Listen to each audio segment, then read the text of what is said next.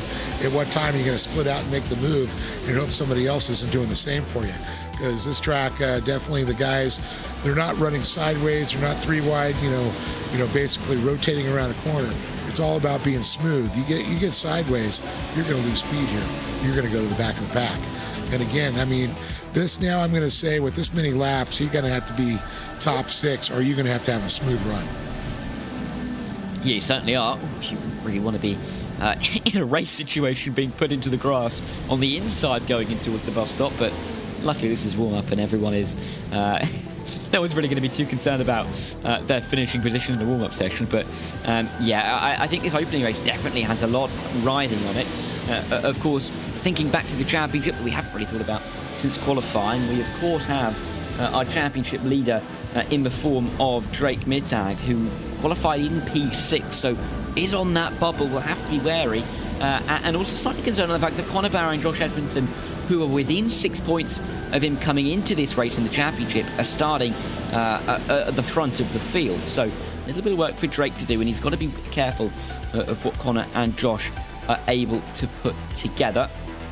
But they've got 10 laps to sort this one out. Of course, as I mentioned, that competition caution coming on lap 4, so a bit of a sprint before we get to that, and then a little bit longer afterwards before we have our checkered flag fly for the first time this evening. But it's great to get the sights and sounds of this Watkins Glen circuit before we have a look at our grid. Conor Barry then will lead us away from the pole in the number 2 in P1, there you go, ahead of Josh Edmondson. Those two 3rd and 4th in the championship, ahead of Sean Winkler, 5th in the championship, and Luke Knopp, who's a little bit further down in 12th, who will start in P4. Tad Countryman and Drake Mittag, championship leader, start 5th and 6th, and that'll be the top 6 going into the race. Robbie Swan will be looking to try and get himself into that, and therefore the reverse grid, as he starts 7th. He's alongside Dennis Mickelson on the 4th row of the grid. Tyson Miller and Nicholas Dashley inside row number 5, with Matthew Lind and Cody Winiecki on row number 6. Joey Herbie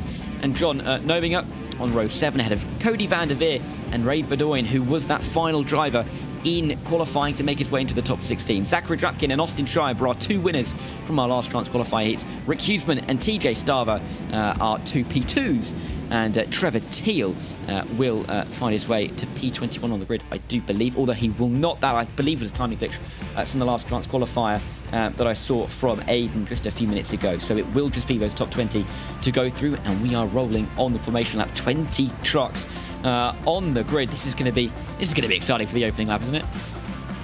Definitely, and there's noticeable driver Keaton Swain that's missing on this one, so kind of curious on that one. Keaton got one of the wins in Arizona, so kind of shocked not to see him here. Yeah, he's looking to lose out big, really, in comparison to the rest of the drivers. When you think that, you know, the average points for our top 4 in the championship over the opening 2 evenings has been about 90, 95 per evening, so this is not good news for Keaton Swain at all. We'll have to see if the likes of Rick Huseman and Zachary Drapkin can work their way up. Of course, they're 8th and 9th in the championship, but had to come through that last chance qualifier to get themselves in this feature. Tad Countryman, just inside the top 10 in the championship, is inside that top 5 in this race. So lots of storylines to keep an eye on in what is realistically quite a short, sharp race. I mean, 10 laps at full pelt. Yes, we'll have that competition caution, but 10 laps at full pelt, you know, is only about 13, 14 minutes. These are not long races in the grand scheme of things, so you've got to get the moves done effectively. But yeah, even with this competition caution as well, it's going to mean that these racing laps are more condensed. But Drake Mittag, got to be careful, isn't he? That 7th and 8th position drivers right behind are going to be very keen to get through early on. Oh, yeah, definitely. I think there's going to be a lot of traffic come through there. Conor Barry and Edmondson, you know, in their mind, they want to get out, they want to get clean. And Luke Knapp's another driver that keep an eye on it there for sure. Knapp, very crafty in multiple disciplines, as well as Edmondson and Conor Barry there. So I'm kind of excited to see how this one's going to play out here. I'm kind of see if my predictions, you know, the top 6 trucks, I think that's where the battle's going to be. Yeah, we'll have to wait and see, because Conor Barry is about to take the green flag right alongside Josh Edmondson. They all pile in behind as we wait for the green flag to fly here at Watkins Glen, and there it goes. We are racing for 10 laps of the Glen. Good launch in the end, I believe that is, from Josh Edmondson on the outside line. It'll be Conor Barry trying to defend that lead on the inside as they work their way into the opening corner for the first time. 2 by 2 all the way through the pack, 3 wide in the background, but it will still be Barry and Edmondson side by side as they exit turn number 1. And you can see the Knapp there is literally attached to the rear end of Edmondson, trying to follow him through here. And you can see a little bit of battles there for that 3rd spot. You can see definitely some tough ones. I'm seeing we all just our factory set of the names. So Conor Barry, Edmondson, there we go. Knapp, Mittag, Winkler, the top 5 right now. Mittag and Winkler battling it out there.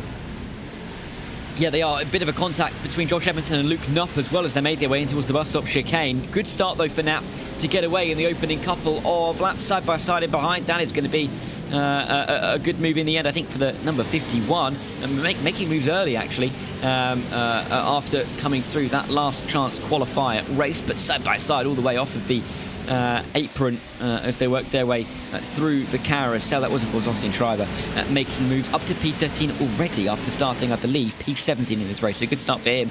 Josh Edmondson still defending through the final corner, though, on this opening lap. Connor Bauer, he's got a bit of breathing room at the front of the field. Luke Knupp trying to fight his way in a bit of contact with the wall with Edmondson. Got to be careful. They are piling in behind between 2nd and 6th at the moment. And that's what I think slowing Edmondson down right now, trying to hold off Luke Knupp. Knupp trying to swivel around. You can see Drake Matag there in that COD back machine. And then behind them, it's just the battle. These guys are swapping, but they're literally connected at the tails, nose to tail, nose to tail. 5 cars right now all battling out there. All for 2nd, 3rd, and 4th.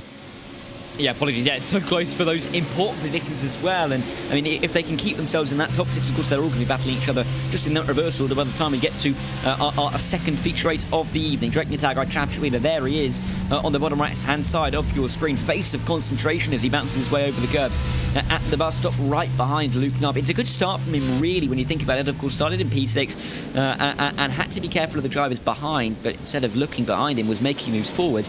And now the P4 is in P4. I'm sure he wouldn't mind getting himself onto the podium, though. Yeah, you can see Edmondson now able to break away a little bit. Now his concentration is going to be on Connor Berry there, as I think the battle back there, Matag, and is going to be definitely have his work cut out for him there, trying to make through there. In his mind right now, you know, I'm up there. Now I got to get by Knupp. I got to get by that number 5 machine. And Knupp's thinking the same thing. Edmondson, lead follower, move out of my way. Going to give the old desert bump there. Yeah, all the way down into Tunnel 1. Clearly shows that they're not necessarily too worried about making moves right now, because, you know, when you've got a driver in front of you right on hand, just in case you wanted to make a move, you will be able to do so later on into this race. Edmondson will look like he will defend, but we're going to have a quick look back at Tad Countryman, of course, started P5. Ooh. This was lap 1. We didn't see this because we were on board with the top 4, but unfortunately for Tad, he kind of got caught up there, got bounced into the inside wall, and you know, you can kind of hold it if you it bounced over the curb, but the second you make contact with that steel barrier, you're going to be finding yourself in a world of pain. And sadly for him, right the way down the order now. And it looked like, Drapkin got caught up in that too, one of our earlier winners too. And it looks like he got shuffled all the way back there. He's going to have to fight his way through. As you can see, Edmondson just trying to get a little breathing room as he tries to chase down Connor Berry now in the CBR General Tire machine there.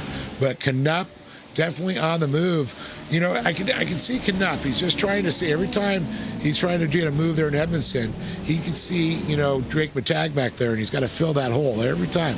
Don't leave the door open. He's trying to, you know, trying to protect, but also trying to chase him down. Yeah, and of course not long before we get to that competition caution either, so we'll see if anybody can make these moves in the next minute or so. Edmondson's still holding on for that P2 for the time being, at least. We're not seeing too many drivers making moves through this lap or two at the moment. They're just trying to keep themselves relevant. Of course, this being race 1 as well means that their finishing position will help set the grid for race number 2, so they don't want to make too many mistakes. That's a bit of a mistake, though. Matthew Linder getting a bit of a tap up the rear end there. I think that was from Rick Hughesman as they go so close to the wall. Tad Countryman will come through at turn number 1 as well, but really good battling, even right at the back of the field. Well, just like in desert racing and short course, you know, you're going to have to bump somebody, let them know you're behind. Give them a little wave as you try to go by. Move outside line it'll be for our championship leader. Can he make it work? Not quite, and he's going to be found himself passed by the 720. Was trying to be opportunistic in the end, but as he made his way through the bus stop chicane, Drake Matag has been overtaken. You know, quite easily, really. And it just goes to show how dangerous it can be if you go for the move and it doesn't pay off, that it can, you know, come up pretty badly for you, and you lose out more positions than you gain.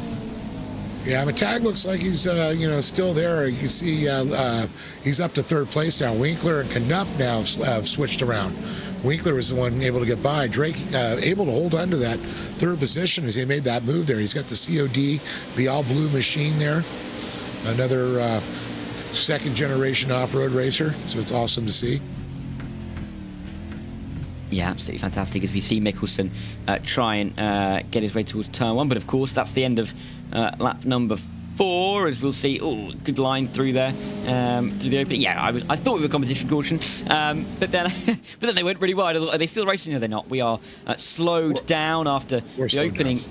yeah, difficult to see from that angle, isn't it? But yeah, from this angle, you can clearly see they are not at full pelt, and Conor Barry and everybody else has backed off for the competition caution at the end of lap 4, and it kind of gives us a chance to look at the order and who we have to keep a keen eye out for. Mikkelsen is on the inside of the top 6 now, but Robbie Swan and Cody Winiecki just on the outside. I think Cody's going to be looking to try and get himself into the top 6 here. Of course, been a slightly difficult championship coming into this one, 19th at the moment, but this is a really good chance to pick up good points. And really, same could be said for Robbie Swan, 23rd in the championship, but with a chance of maybe getting into provisional pole, provisional P2 for race number 2. Yeah, I'm expecting Miller to start making some moves there because he's within the hunt for the points back there. Anytime you're within the top 10, you got to come out swinging. You're going to have to start make moves. And comp caution, it's always the race within the race. It's something that was created many years ago for television to make the racing a little bit tighter so someone just doesn't run away. So we gap them back up and, fire them off again. And I always think it makes for great racing. And there's a lot of strategy that goes into it for these drivers, too. Establish your position the first half of the race. The second half, let it all hang out. Yeah, but of course you've got to be wary in the opening race that you don't make too many mistakes and, yes, like Pan Countryman slip back. So you're still holding a little bit back before we get to race 2. I think the last 5 laps are really going to be drivers leaving absolutely everything on the table. Conor Barry then will come through the final couple of corners before we get this race back underway. Mittag cycled back up to P3 in all of that. Luke Nutt back to P5. There's contact in behind. Oh, no. Oh, Zachary Drapkin. There must have been a bit of miscommunication back there. Drapkin is around, and the 56 is finding himself right at the back of the order. Will try and reclaim his spot. I think he will do so ahead of TJ Stave. There must have been, rear end to nose contact. But either way, they've sorted it out before we get racing once again. And Conor Barry will get ready for us to be green flag flying once more. And there we go, drivers getting the foot back on the throttle, and we are racing once more. 5 laps to go here at the Glen. Barry leads us away. Edmondson in P2. They're fighting side by side for P6 and 7. Hey, you see Mikkelsen there in the 6 trying to make a move also, and then I do believe back to the 37, a little bit of side by side with them. So it's going to be a little bit crazy. So they come through here, and that's what you got to do is you got to make your move early. We've seen the moves in the first lap, usually on the start. Now on the restart, we're seeing the same again. Yeah, and good defence from Robbie Swan on the inside through 2 and 3 to keep himself in the top 6, but Mikkelsen will be really frustrated to lose out on what would be provisional pole immediately on that restart. Tyson Miller, as you mentioned, looking to try and make moves in all of this 2 by 2 as they make their way in towards the bus stop for the first time after our caution. Tyson Miller just looking to bounce his way through at the moment. Cody van der Veer, I think it was, going very wide as well in that 59. They'll work through the carousel with Robbie Swan still ahead, but the top 5 are clearly away. It could just be a battle for P6 with everybody in behind. The 23 of Nicholas Dachelet is looking to try and fight away with Cody Winiecki, who started this second part of the race in P10. Careful of Austin Schreiber as well. He was making moves in the first part of the race, making moves again, could be in P12 after starting, all the way down in P17. Winiecki through, though, as he makes his way into the final corner, but really frantic racing. Great to see side by side. A little bit of contact maybe, but it's all for P10 and 11. Yeah, battle between Winiecki and Dachelet right now. Dachelet in the 23. As you can see now, someone trying to make a move on Swan. I believe that is Mikkelsen there. Miller, see if he's going to try and do there. It's not going to happen. Swan with a great driving. We saw him early the last couple laps. Really smooth through those turns and able to gap out on these guys. Every time they get up there, he's able to pull away. I think these guys are driving a little too hard, pushing these cars here. And that's when you start getting sideways. You're getting that sideways friction. You're also shaving time and you're shaving speed off the car. Yeah, and all those little considerations are really important to almost iron out, particularly at this stage of the evening, but so difficult when you're in such a tense competition. Oh no, bit of contact. Oh, what a save that is from Josh Edmondson. Looked like he was about to go all the way around there, but held it together. He may lose out in the end to Winkler, but however, it's better to be P3 than P15, so good news for Edmondson. Meanwhile, behind, battle between P5 and P4. In the number 5 and the number 4 that are in the wrong order at the moment, but our championship leader Drake Mittag has slipped back to P5. We'll see if he can reclaim that position in just a moment, but really frantic racing for P2 now. They've allowed our race leader to get away just a little bit, and Conor Barry has that little bit of breathing room now with 3 laps to go as they make their way through the final corner, but Mittag looking to try and make the moves back through again, but Edmondson having to defend again through towards turn number 1. Yeah, Luke Knupp is really trying to push him on there. Now Matag goes up the inside, trying to get a 2-for-1 special, see if he can get the inside of Edmondson. He's going to get Luke Knupp. He's up to another spot there. That's what he's thinking in his mind now, to P4 from P5. He slipped back. He was earlier running a P3, but you can see now that Luke Knupp definitely now fighting with Edmondson back there. As you can see right now, the 720 machine is definitely on the move. Yeah, absolutely. And clear of this little group of cars. It was a good line, it was, in the end, from the number 4, just to be able to find that inside line, or not find the inside line, but find a good cutback on the inside line at turn number 1. Get back through on Drake Mittag and gain the position back again and put more pressure on Edmondson as they run their way through the carousel once again. As we run our way towards the final couple of corners, we will see a quick little replay of what happened to the 56. This was the Constantina effect as they made their way into the final couple of corners. This is what we saw in the background, and that really was a squash, wasn't it? Yeah, it's definitely a big hit. Luckily, no damage there, but everybody else still fighting there. I can still see Drapkin back in the distance there as he's trying to be in survival mode at this point. But also take into consideration, you talked about Edmondson. You know, if you finish in this position, it's not that bad. He still gets the points, but you're also not going to have to climb all the way up front. You're going to be moving up a little bit. You'll be right where you're at when you start. The guys in the front, the one's going to be definitely frustrated when they get shuffled back to 5 and 6.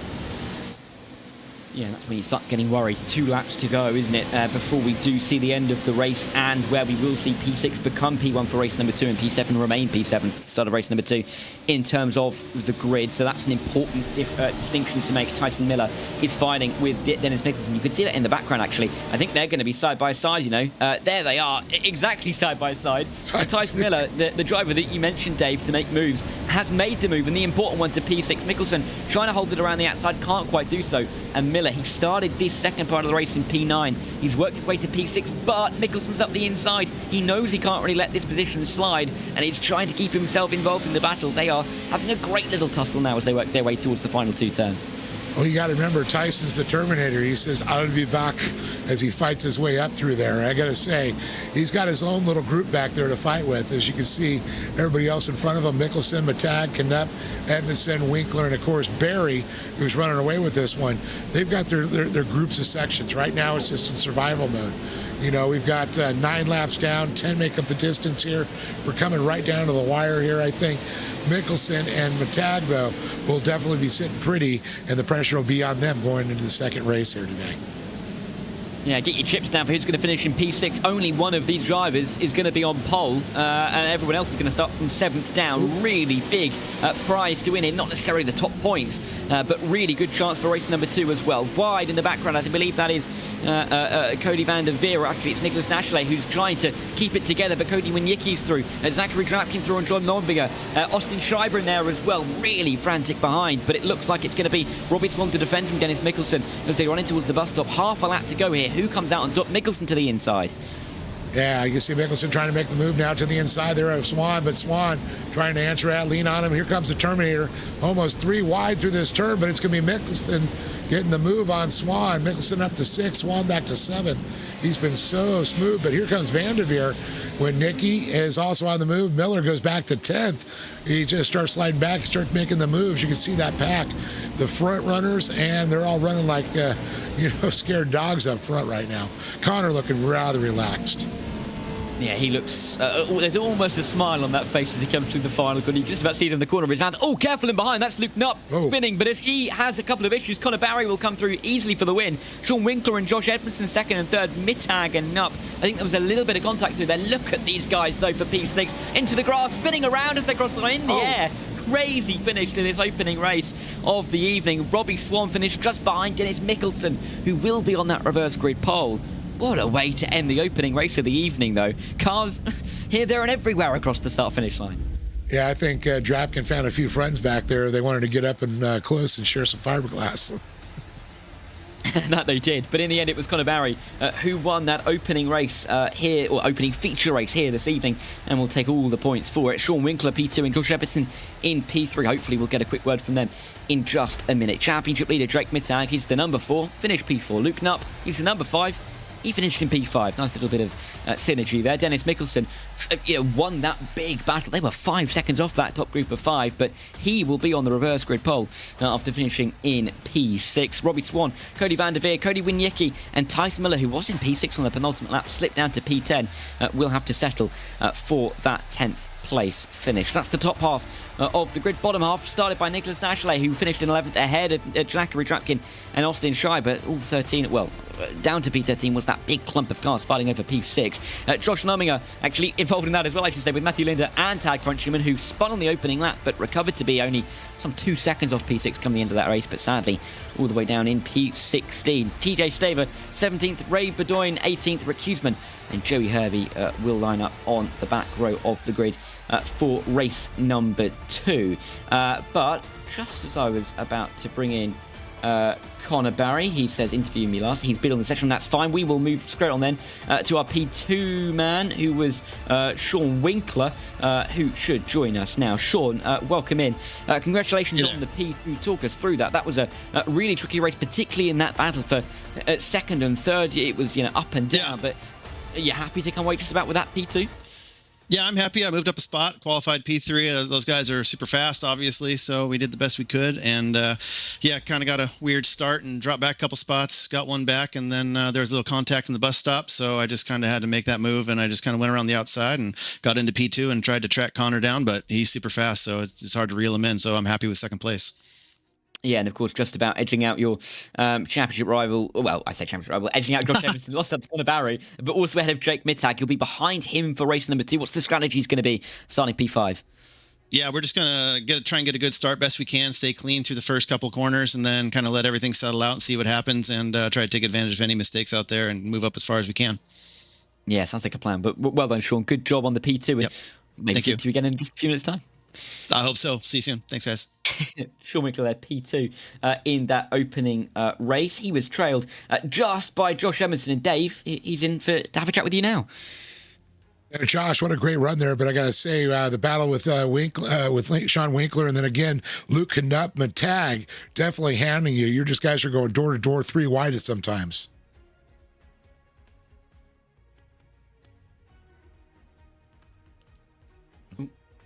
Lost him. Josh, no audio. Josh, we can't hear you. Is there a mic you need to turn on? How about now? There's the button. You found it. Here you go. Yeah. I don't know if you heard me on that. Yeah, I did. Yeah, sorry. Yeah, it's tough. You don't have a mirror in these trucks, and the draft is so huge. So everybody behind's just going to get a huge run. It's really tough to know what they're going to do and where they're at exactly. Well, you're now sitting at, kind of like in the middle area of everything that's going on. What is your strategy on the restart on this one, especially, knowing Connor's going to be back there too? Yeah, I haven't heard what the invert is, but just hopefully, get through the first couple laps clean and stay with the lead pack. It's so easy to lose time if you guys try and make moves, into the bus stop or anywhere else. You just lose so much time either to the people ahead or behind. So, I don't know. It's just try and stay with the lead pack, I think. And I know with points implications, this is the big one right now. I mean, I'm sure a lot's on your mind here at race number 2 is, what's your focus routine going on? Just try and do better than that one. I feel like I have the pace to win, but again, with the draft, you just can't really do anything. That doesn't mean much. Yeah. So, just try and race smart and get the win, hopefully. Well, I want to say good luck to you, and we're going to see how this all turns out. Thanks, Dave. And I do believe Dara is going to be, we got Connor Barry with you right now.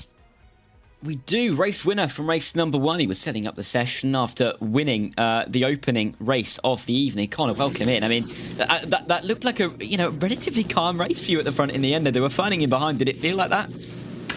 Yeah, it did. I knew that it was going to be tough out there to really get away. The draft is just is such a big thing here. But I was able to build a gap in both of those stints. So it definitely was smooth out there. It was just trying to be smart. And we brought home the win, and now we're going to be starting in the second spot now. So going to go out there and try to do it again. Yeah, of course, not going to be starting on pole this time. So how does the strategy change on the opening lap? Is it more aggression, or is it more conservative just to make sure you don't get caught up in the pack? I think that will really depend on where I come out of and where I start, like if I get a good start on first or not. If I come out in second, it's just going to be about being smart. If I can come out first, then I'm going to go try and build up a gap again. So just got to be smart out there and get through, and then just be smart. Yeah. I think you're going to be going into this race as the provisional championship leader by a point or two, so it's looking pretty good for you in that regard as well. But well done in the opening race win, Connor, and good luck for race number 2. Thank you. Connor Barry there, he's a busy man. He was setting up the session after winning the race. He is right on it tonight, pole position as well. He looks really quite strong. Before we get into race number 2, we will take a short break of just a couple of minutes. Stick around though, because if race 1 is anything to go by, race 2 is going to be one you will not want to miss. You want to know what's going on in your dirt sports world? Whether it's 4 wheels, 2 wheels, Dirt Sports World's got you covered. From the dirt to the dunes, we bring you the latest action in racing, to lifestyle, the newest parts, the newest vehicles, and what the superstars of off-road are up to. Check out our social media for up-to-date information on Instagram, Facebook, Dirt Sports World, and more in depth, and check out the magazine at www.dirtsportsworld.com. And don't forget to check out our YouTube channel, Dirt Sports World, for some great videos. So make sure to follow us and come get dirty with us.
I told y'all, we got the game on lock. Crank Lucas the rap deucer. Team Real Racing. Y'all already know we won. Off-road racing, quick as in the desert. To the finish line, passing through the checkers. It's Team Real, we just much better. When we on the track, we apply that pressure. People lined up screaming from the sideline. When they see the UT class fly by, or they see me in the truck doing drive-bys, in the Parker Dam or in the Baja. Every time you see me rolling through inside a buggy, and I'm counting up the money, cause I came to multiply it. Put your 1200 horsepower in the motor, you don't really wanna race me, I dare you to try it. Started up the engine, now my wheels on fire. Zooming through the track while I'm burning up the rubber. Better get them slow waves out of my water. You don't wanna see the shark or there's a crusher. It's Team Real, y'all know what the biz. Crank Lucas and I'm spinning on the wheel. field. Do a 160, pass you so fast when the wind hits your body, get the chills. Telling everybody they can eat my dust, but I guarantee you won't beat my best. Pop a champagne when I'm at the finish line and I'm holding up the trophy and I beat my chest. What first place look like it's me? I don't do twos and I never met a three. People know the team real logo when I'm running through the desert and I'm running all through the streets. Never have to cap my race game tight. My vehicles can go all night. Foot up on the gas, I can never break right because I'm allergic to all the red lights. Team real, team real. Everybody thinking that they faster till they got a race. Team real. All about the speed and you can see it all up in my face. Team real. Real scared money don't make no money. It's team real. Hit them on the rumble and the tires burning from the rubber. Team real. Everybody thinking that they faster till they got a race. Team real. All about the speed and you can see it all up in my face. Team real. Real scared money don't make no money. It's team real. Hit them on the rumble and the tires burning from the rubber.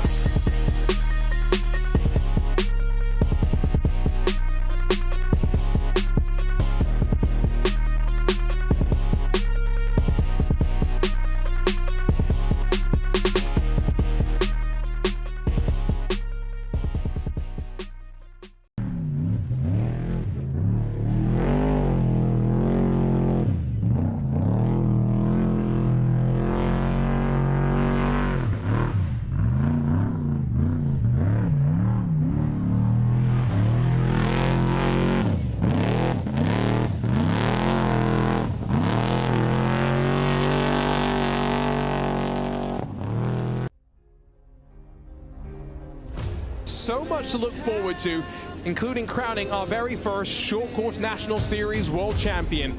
First up, it's the three-time king starting off on top. It's win 17 for Connor Barry. Barry getting quite comfortable in victory lane. First-time winner in the iRacing Short Course National Series. Take a bow, Drake Mittag. Matt Adams is winner 22. He does it in the signature Propellers Long Beach Surfside Showdown. Keaton Swain's not going to stand down. To the line, a photo finish. He finally got it. Swain, pop the champagne, baby. And while Luke Canuck's yet to taste success in 2025, it's going to be a taste that's oh so sweet. Her first win in the National Series through Calamity Corner. Crystal King gets it done.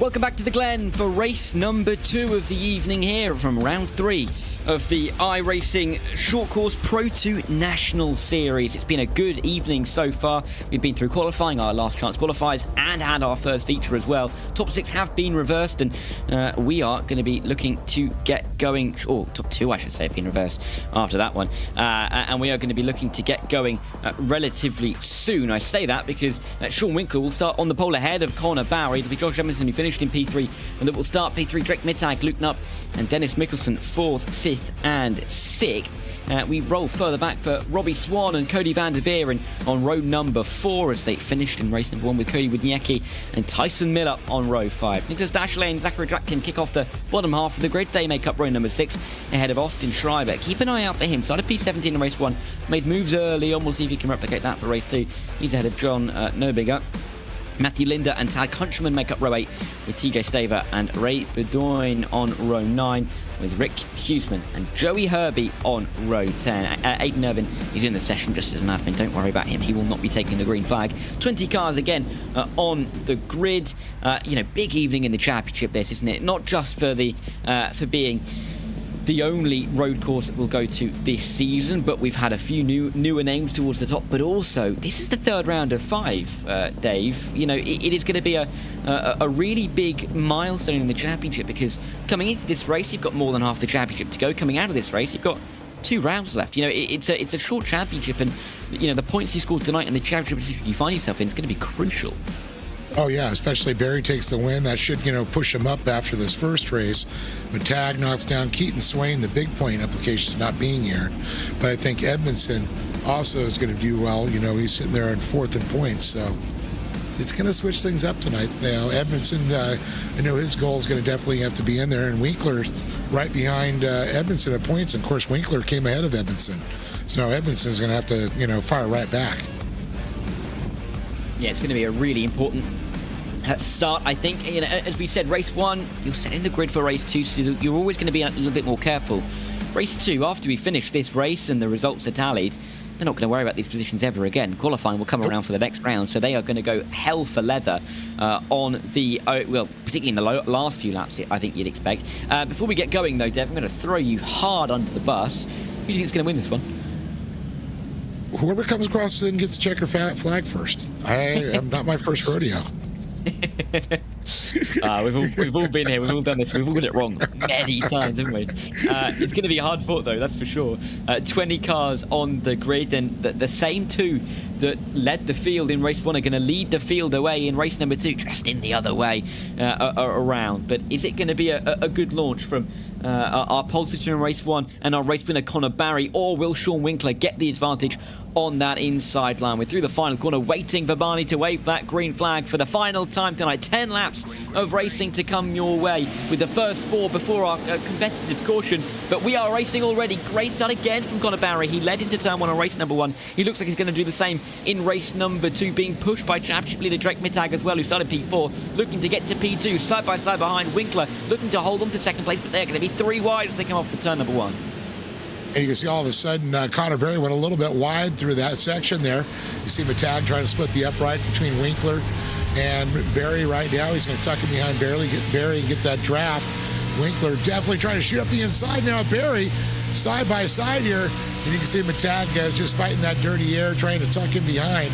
And Barry had some great speed, I think, on the early launch there. And you just see just a little bit of advantage there, but Winkler holding on that inside line as they come through this section. He'll be setting up well for the next one. But Barry able to stash as Winkler gets a little sideways. Yeah, so lucky not to be hit around by Drake Mittag there, because Drake didn't really have anywhere to go. But Winkler is going to be able to hold it, and somehow Drake hasn't lost out to Luke Knupp, even though he had to check up and avoid the 7-2. Back in P6, there's Dennis Mickelson going a little bit wide, trying to get through on Josh Edmondson, who started P3, dropping back to P5 in the early stages. Championship leader coming into tonight, Drake Mittag looking for a move, not going to quite get it done. Then there's Luke Knupp finding Josh Edmondson, frantic in the opening stages. Side by side into the final corner as well, 2 by 2 Noah's Ark formation as Luke Knupp tries to slip it up the inside. Again, not quite going to work out through there. And here comes Edmondson right on the back of both of them. Will he bump off? Will he help out Mittag? That certainly looks like it's going to be the case. Yeah, I think Mittag, though, with a smart moves, he tries to follow, or I'm sorry, Edmondson follow Mittag through there. Knupp's going to try and take that line away. Leans on Mittag just a little bit. Edmonds goes real wide there. Here comes Swan trying to get up the inside there of Edmondson. Edmondson's going to tuck in there. Swan's going to get back just a little bit there. But you can see Mickelson's got a great run running up through there. But Edmondson's going to get by him, as Mittag does too. And for some reason, just a lot of speed, I think, got lost there. Something about that draft has paid off every time for these drivers. Yeah, it has. Mickelson's going to be involved in this as well. Little bit of contact, lots of contact, nearly into the grass as they make their way towards the again. Mickelson to the inside, Edmondson to the outside, or it will be when they make their way into the carousel. Right across the grass goes Dennis Mickelson, but he will hold on to P5. Swan and Winiecki in behind, looking to try and get themselves involved in this. Wide from Edmondson, those grassy tides not allowing him the grip that he wanted through the carousel, and there's more contact on the exit. They are fighting each other hard for this position. It's only lap 2 of 10, but it's almost like a fist fight right now. They know that there's going to be a caution at the end of lap 4, which is going to bunch the field back up, so they're not too bothered if they fight hard. Now as Luke Knupp nearly hit Sean Winkler around. So many nearly moments, but Winkler holding it together at the moment. Yeah, Knupp was definitely turning that pressure up there. I was also watching Edmondson and Mickelson. It's like, Edmondson's a motocross racer, man. He knows how to throw an elbow, and you can see he was getting out there. You can see Swan split there, and I think was that with Nicky and Vanderveer. I think when Nicky was the one that just kind of split out there and got into the clean air. And I think that did have an effect there. Swan now trying to go up there. See Mickelson, Edmondson slides right in front of Mickelson one more time and takes it away. Mickelson's going to get that draft with Swan behind him. will run their way then up towards turn 2 and 3 through the bus stop for the opening time the third time in this race. Moves in behind John Nobinger going for P17 on Ray Bedoyan. That's right in the background. You can see nearly 3 wide through there. We're having a look at the battle for P6 and 7. Swan, Winiecki side by side as that's Swan and Mickelson side by side as they work their way through just behind Josh Edmondson, and they bounce their way through the curbs, but it will be no change in position. Swan holds on to P7 for the time being. In behind, Austin Scheiber and TJ Staver finding out, and TJ has lost out to Matthew Lind as well. So moves going on in those positions for the teens, but it looks all nice and calm up at the front for the time being. Connor Barry has led, he's led pretty much every single second of the race he's driven in tonight. Yeah, that young man definitely puts a lot of seat time in whatever he drives there, and it definitely shows. He's been practicing here at the Glen. I'm sure a lot of these drivers have been doing this because it's kind of not in all their wheelhouses. I know they've been driving a lot of different stuff. When you put a Pro 2 off-road racing truck that's used to flying through the air, sliding around corners, and put it on asphalt, you just took a whole new animal, and it's like the crypto creature there. Yeah, it is, right? But so many moves and big moments. Whoa, in the background. That is not the right line, I don't believe, that Ray Bedoyan would want to take ever again. Lost out to John Nobinger and Tad Countryman as he, smacked into the wall, and he slipped all the way to the back of the field then. This is lap 4. When we cross the start-finish line, we will have our competitive caution. So if you want to make a move, you've got to do it now, and Sean Winkler knows the time is now, and he's going for the lead. Can't quite find the right line into the bus stop chicane, and Connor Barry continues to hold the advantage. Luke Knupp and Drake Mittag right behind them. Is there going to be a late send before we see everybody back off for lap number 5? Yeah, it looks like every time Winkler goes in protection mode, you can see that Barry just pulls away just a little bit because the pressure from Luke Knupp and Drake Mittag is really getting on him. Mittag is trying to split around the opposite direction of Knupp, but you can see that Winkler is trying to hold on that spot, keeping that fast line. Knupp's going to tuck in. Here comes Mittag up the inside. A great move. And Mittag, and let's see if he can hold on to it in second place. Gets a little sideways contact with Winkler. Winkler answers right back. Oh, my Lanta. Yeah, Mittag, is he going to be able to hold on from Luke Knupp? It's so close to the line. Just about, I do believe, and Drake should be able to hold P3 as we get into the competitive caution. On the right-hand side of your screen, you can see the live standings. They are the points that will be scored just from tonight. So Connor Barry on his way to pick up a full complement of 100 points this evening after winning race 1 and in position to win race number 2. And by virtue, he would take that championship lead. Sean Winkler would make a big step. Of course, he had 20 points gap between himself and Josh Edmondson coming into tonight for 4th and 5th in the championship. He, put a big dent in that if he's able to finish in P2 or even P1 in this race. And Drake Mittag is holding on to what would be P2 in the championship after what has been a difficult night for him, but still a good night, still a very effective points scoring evening. But we are under competitive caution. Barry, Winkler, Mittag, your top 3. It's only this slowdown lap. No one coming through the pit lane. We've seen that through in the opening couple of rounds, but we're going straight through, and it means that no one really gets a bit of a break. They have to keep their eyes focused, right? Yeah, definitely. It's looking back there from Connor Barry's rear camera there. You can see Sean Winkler. You can see a little bit of that racecraft has been scrubbed off there. I think that's been a little bit of contacts going on there as he lets Connor know he's there each time. So if he can get up there, Connor's going to want to break away once again. This will be a nose-to-tail start, not side-by-side, as you say, not Noah Ark style. Yeah, exactly. We're not going to see necessarily as many two-wide moments as we saw off of the start because, of course, they're starting, as you said, nose to tail. Hopefully we don't see any of the moments and shenanigans that we saw at the back at the end of race 1's caution, but we will have to wait and see. A couple of corners left to go for Connor Barry before he gets this race back underway. But like I say, he led into turn 1 on race 1. He led into turn 1 on race 2, and he hasn't looked back really since. Yes, he had to battle with Sean Winkler into the bus stop chicane just a couple of laps ago, but he has looked supreme at the moment, and the onus is on Winkler in that 720 to make a move on Connor, because he has been able to sit out front and kind of control this race as he did in race number 1. Is it going to be a 100-point night for Barry, or can Sean Winkler upset, or can anybody else get themselves to the front of the field? We will wait and see. 5 laps to go here at the Glen. We're about to go green flag racing once again, and there we go. Good jump from Conor Barry, and Drake Mittag's on it as well. He's already up alongside Sean Winkler. Fantastic launch from the championship leader coming into tonight. He's already into P2 inside line. He's controlled that one beautifully, and Drake Mittag, opportunism at his finest. He's going to go after Conor Barry. That could be a battle that decides who's the championship leader coming out of tonight. And you saw Mickelson make the move on Edmondson. Edmondson goes from P5 back to P6 at this point, as we saw Mittag move all the way to P2. Conor Barry trying to break away also on this one, but we're going to go a little bit deeper here. If we look back at Edmondson behind him, Swanham and Winnicki also back there, a little gap back from Swan and Winnicki, but as our top drivers all go nose to tail, all drafting down this section here. Yeah, and they are going to be very close. Oh, a bit wide from Drake Mittag. Too much speed into the bus stop chicane, and he's going to get grass all over those tyres. He's kept a nice line, though, through the carousel, which means that we didn't see Sean Winkler just about put his nose up the inside, but you can see a couple of tenths lost by the number 4 coming through that ever never-ending, really, right-hander. There is Sean Winkler. Again, product placement amazing behind him.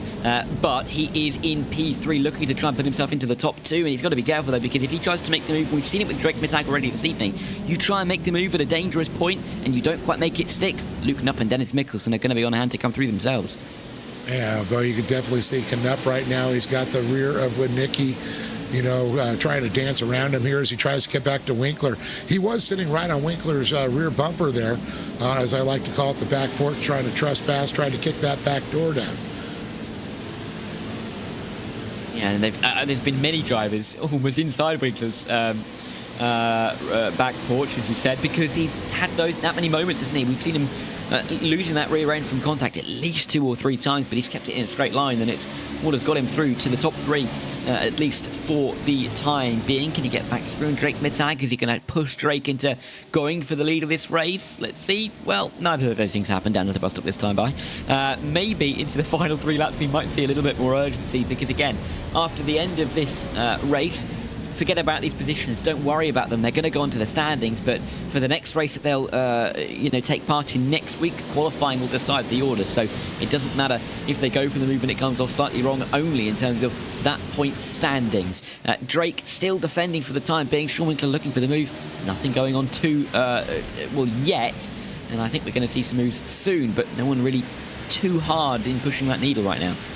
I think everybody's on that groove right now. It's almost watching like a NASCAR race with trucks, or even a Robbie Gordon SST race without the jumps.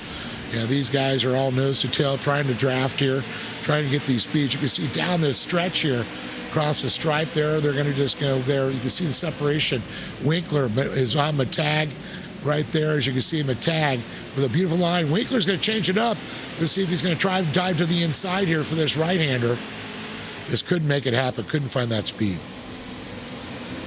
Yeah, and you could just about see that Conor Barry had a little bit more of a slide than Drake Mittag, because you can see Drake starting to gain in that slipstream, and that draft effect is really helping him out here. And he is looking like he may even cycle to the lead in just a moment. Does he go for the move now? No, we'll stay behind. We'll bump Conor Barry towards the bus stop chicane, and Sean Winkler will close in as well. Luke Knupp involved in all of this, battling as well. Wide, though, from Dennis Mickelson in behind, and again, he has gone too far onto the grass. That could allow Josh Edmondson a bit of a run through the carousel. Yeah, Edmondson, though, is going to tuck in right behind him. He thought that would have been a little bit of wiggle-waggle through the grass, but I think those General Tire knobbies are just digging through that grass right now. The grabbers. Yeah, they're made for dirt racing, right? So you should be able to. You think that the grass shouldn't cause them too much pain. Exactly. But it is a lot rougher than the smooth tarmac that they are going to, well, either enjoy seeing the back of or miss seeing the back of when we get to the dirt racing again next week, depending on whether they're enjoying the smooth racing, because you're not really in these trucks to race around Watkins Glen, are you? But it is a nice change from what we've seen in the last couple of weeks, and gives the championship a real flavour of different styles of racing coming into the factory for the overall championship. 2 laps to go, though. Barry, Mittag, Winkler still the top 3. We're going to see a change in position. Mittag's been close, but he's not gone for the move yet. He's surely going to go for it at some point, right? Yeah, Matag has slipped back just a little bit there. You can see Winkler starting to get up on him. Knupp is tucked in right behind him. And Barry, just some really fast, smooth lines. This is the point where you want to get and tuck, and you got to just establish and split out there. But, I mean, these lines that Barry have are perfect. You can't follow somebody and pass them. You got to make the move. But counters are so smooth, hitting every apex absolutely precisely where you're supposed to. His marks, he's hitting those braking lines just also to the T where you want to hit them. Yeah, and I think for Drake as well. Oh, hello. Oh, there's a bit of a move there. Luke Knupp trying to go at the inside. Nearly pushed into the barrier there by Sean Winkler, but just about squeezed out and won't go for it in the end. I was going to say that Drake Mittag, he's looked for the move a couple of times, but, chosen against it down to the bus stop. Absolutely had the speed and the pace to be able to make the move past, but decided that he'd wait. Is that going to come back to bite him? Because is he going to get a chance on this final lap? White flag about to fly then, as we are right into the final minute and a half or so of our racing here this evening. It's been an absolutely stellar evening here in the iRacing Short Course Pro 2 National Series, but it all comes down to this. Connor Barry has the lead, Drake Mittag in P2, Winkler, Knupp, Mikkelsen, all nose to tail. 1 lap to decide the finishing positions. It surely can't stay nose to tail on this final tour. No, they're going to have to start taking those dice and start to roll them a little bit, reach into your bag of tricks, pull out the deepest move that you can right now. Because if you're going to pass him, you're going to have to make a Hail Mary, as I like to say. But Barry's, like I said, his lines have been so perfect. I mean, there's about a truck length now between him and Mittag. Knupp, not so much. He's right on the back of Mittag. The back of Teal right now. Knupp has really turned the pressure up on him as Mittag's now trying to catch back up to Barry. The final lap, the white flag lap, the hallelujah lap before the checker drops. Yeah, and Connor Barry has been sublime. I mean, to be able to control the race, even with a lot of pressure, Drake Mittag maybe deciding against the move in behind, he was able to keep calm and then put the pace in when it mattered. A little bit wide through the penultimate corner. Is there a chance? Oh, Winkler almost around through the penultimate corner. Luke Knupp may come through at the final turn. Connor Barry has controlled this race, though. He will come through for 2 wins in 2 tonight. Sean Winkler being pushed back in the order means that he's off for the podium. Mittag second. It will be Luke Knupp to finish on that third step. Disaster for Sean Winkler, or was it disaster for Sean Winkler? Yes, it was. The time tower really messing with my emotions there. But Luke Knupp finishes in P3, Mikkelsen, Edmondson, Swan, and then Winkler in P7. He'll be gutted, I'm sure, after what looked like a podium position for him. But Luke Knupp, final lap, gets himself onto the podium. Good drive from him, and Mikkelsen to P4. Let's see it again. I can see Knupp trying to make the move right there on Teal. Teal definitely holding the line here as they come through. Knupp's going to try and split away. Tucks in behind him again. He's trying to show him, hey, I'm here. Did the pressure get to him? He looks up the inside. Oh! A little bit of contact there as they continue to beat and bang on each other. Mikkelsen definitely able to take advantage, as well as Edmondson shoots right up. Oh, my goodness. I mean, who did Sean Winkler not have contact with there in the final couple of corners? He got hit. Luke Knupp there, hitting him up the rear. That's not pretty. And then just more contact for Winkler. He'll be gutted. On the right-hand side of your screen, very quickly, you can see those live standings. They're the points from tonight. Applied to the championship standings we had already would mean that Connor Barry will come out of this race as the championship leader and will hold a 3-point advantage over Drake Mittag.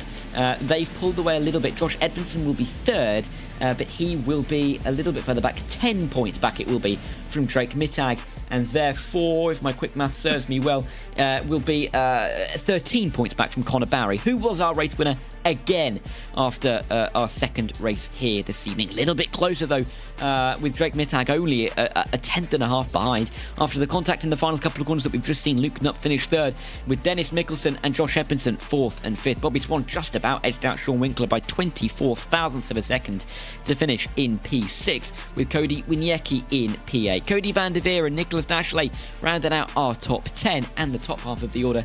With Zachary Trapkin, he had to make his way through the last chance qualifier to get into these feature races, but he finished P11 in the second. Tyson Miller, he was in P6 on the penultimate lap of race 1, but sadly dropped back at the end and dropped back even further in race 2 to finish P12. Austin Schreiber, no progress for him. Started P13, finished P13, but still some good points after himself coming through a last chance qualifier. Matthew Linden, Tad Countryman, 14th and 15th. Joey Herbie and Rick Huseman in 16th and 17th, with Ray Bejoin, TJ Staver and John Nobinger rounding out our 20 drivers.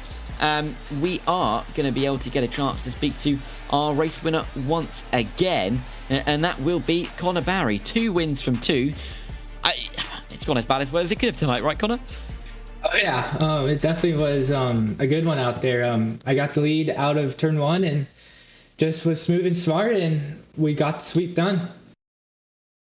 Talk us through the emotions towards the end of that race, because you had Drake Mittag right behind you, and it looked like he was almost not going for the move, waiting for a point closer towards the end of the race, but never got the chance because you had that extra pace. Did you really feel the pressure, or did you feel able to take your racing lines? Yeah, I would say I knew that he was there. I would say the gap was starting to get shut, and I knew that he was probably going to attack on probably the final 2. So I was just trying to be smart and just trying my best to try and build that gap. And the gap it did not get built. So I was definitely just trying to be smart and smooth there. The final few turns I had to go down so that I could assure that he could not get around me. But I was able to stay in first, and we got the sweep done, and we should now be first in the points as well. So it definitely was a good night.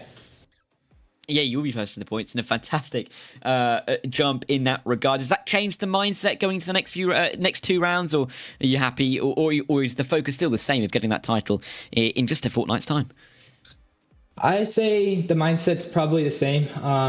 The gap is small, so I need to make sure I show up, and I show up fast. So I would say the mindset is still to go out there and win, and that mindset will not change until this whole season's done. So we're going to go into the 4th round with the goal to go in, and let's hope that we can get back on top and take this to Crandon.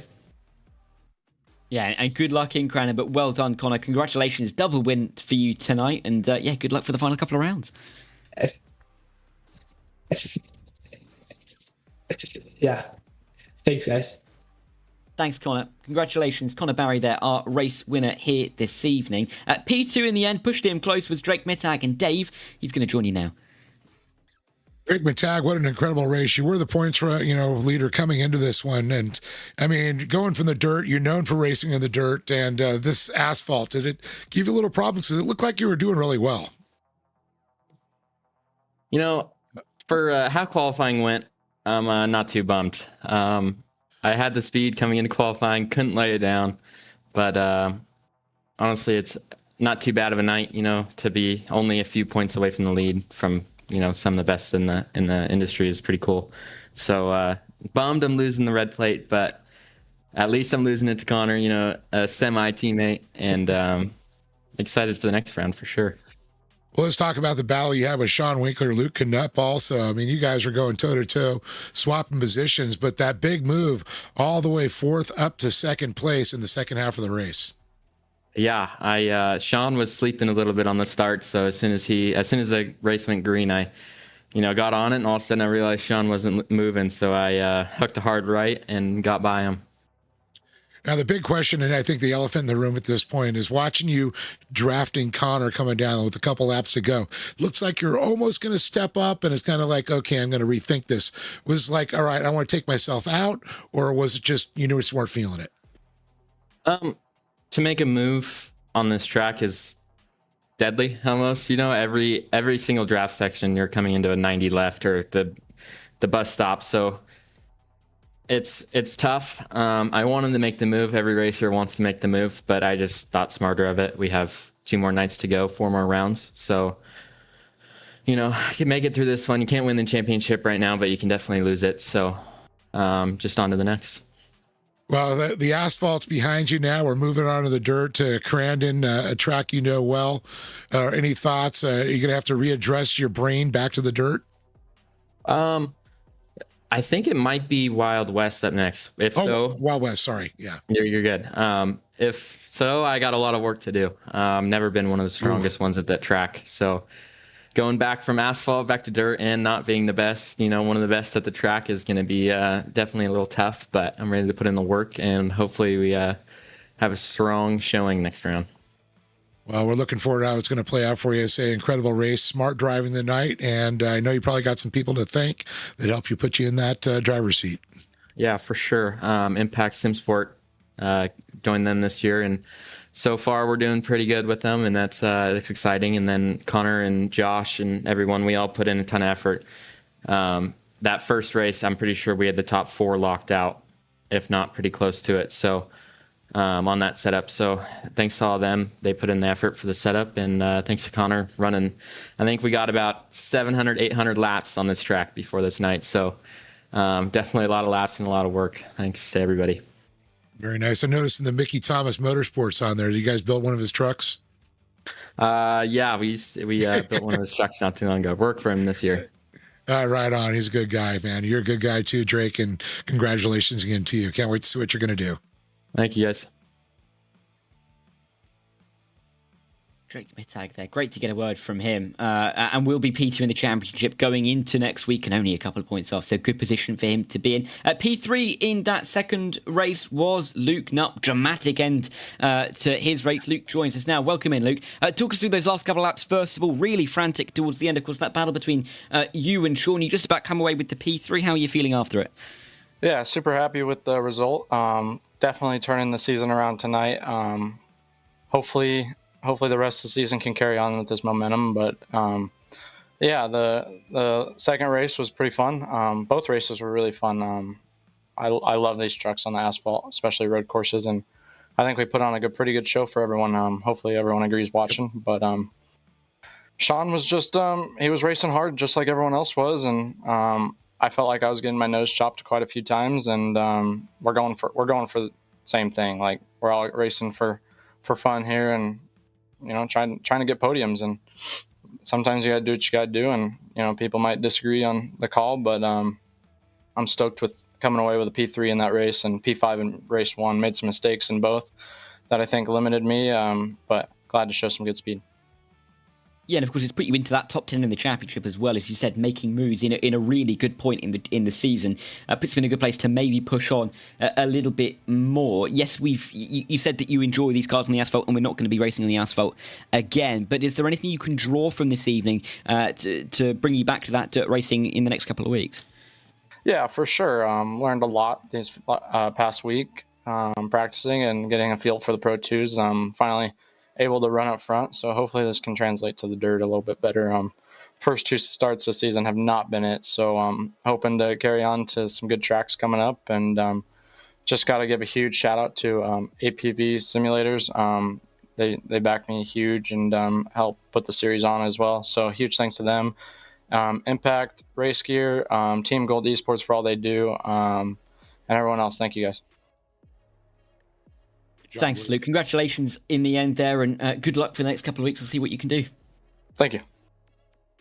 Luke Knupp there. We'll get a very quick word before we go from Sean Winkler after that last lap. Sean, welcome in. Hey, guys. I'm sure you'll be disappointed towards the end of that race. It looked like you had P3. Talk us through... It did. Well, the rest of the race first of all, very quickly. How did you find the pace in the first half? I don't know. I've been running a lot of laps here this week, so it's really been good to run with Connor and Drake and Josh and the 199 guys and Racecraft guys and everybody, Impact SimSport. So everybody's fast, and so we just kind of learn off each other and we work together, and it's a really great group of guys to drive with. So yeah, we had good setups, good tunes, and it was just fun to hit the lines and kind of rip out here tonight. Yeah, I enjoyed it, except for that end.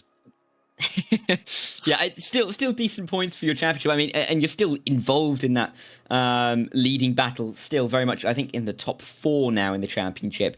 All right. Going into the final couple of rounds. Are they 2 tracks you're looking forward to and looking to maybe get a top 3 from? I mean, I look forward to all the tracks, so I'm just going to kind of hit the reset button here after tonight and just kind of do the best we can and keep sending it, and look forward to the last 2 races of the year, work together, try to finish as high up as we can and do the best we can, all things considered. So, yeah, I'm looking forward to it. It's been a great season so far, and we're looking forward to finishing it off strong for Racecraft Academy. Yeah, well, it sounds good, Sean. Congratulations on this evening overall. Yes, didn't quite end how you wanted it to, but a good evening in terms of ace all the same. Congrats, Sean. Speak to you maybe in a couple of weeks. Sean. Yep. Yeah, thanks a lot, guys. Yeah, hopefully we'll see you next week. Sean Winkler, great to get away from him, even after a bit of a moment. We were going to try and get a word from Josh Edmondson, because we have had word from Race Control that we may see Luke Knapp penalised for that incident on that final lap, but we're going to leave that in the hands of the stewards. Well, yeah. Above our pay grade. Yeah, we don't have to get involved, and then the drivers can't be angry at us. That's what I've learned after many years of this. But Josh Edmondson should have finished on the podium. We won't get a word from him because he's, I think, run off already, but he will finish P3, I believe, in that second race. That means we can start to wrap up. Dave, what an evening it's been. 1 round of asphalt racing, but it really has delivered before we go back to the dirt next week. Yeah, I'm excited. Wild West Motorsports, one of the highest speed races we have, down that front straight down the hill over 100 miles an hour, and it is a 90-degree turn and a big leap into the abyss. So it's going to bring some good racing, and like Drake Matag, not everybody has the best of luck here. This is a challenging track for sure. It's going to be an exciting one. 7 days' time here, same time, same place here on RaceSpotTV. My name's Dan Thacker. Delighted to have been joined by Dave Arnold this evening. It's been an absolute pleasure. We've had Hugo Luis behind the cameras, making the broadcast look wonderful for us this evening. But this is where we'll leave you. In 7 days' time, we'll head to the Wild West, off of the asphalt, back onto the dirt again, with the championship picture heating up again. 2 rounds to go. You won't want to miss them. Thanks for watching. We'll see you later.